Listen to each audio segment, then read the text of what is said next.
Hey there, future entrepreneurs. Starting a business is an exciting journey, but it's easy to trip up along the way. Today, we're going to look at the top 5 mistakes to avoid when starting a business. Let's dive right in. Mistake 1. Lack of market research. You might have a brilliant idea, but if there's no market for it, your business is doomed before it even begins.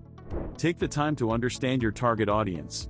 Conduct surveys, interviews, and analyze your competitors. Know the demand for your product or service before you dive in. Mistake 2. Insufficient funding.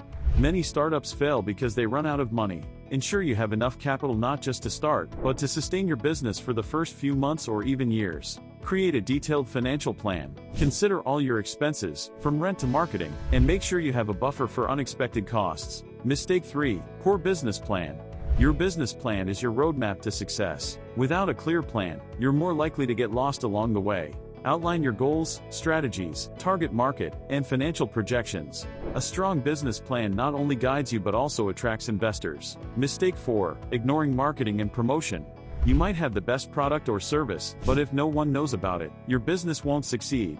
Develop a marketing strategy that covers both online and offline channels. Social media, SEO, email marketing, flyers can make a big difference. Mistake 5. Not seeking professional advice. Trying to do everything on your own can lead to costly mistakes. Seek advice from mentors, consultants, and other business owners. Their insights and experiences can help you navigate challenges more effectively. And there you have it, the top 5 mistakes to avoid when starting a business. Remember, preparation and planning are key to your success. If you found this video helpful, give it a thumbs up, subscribe for more tips, and hit that notification bell so you never miss an update. Thanks for watching, and good luck with your business journey.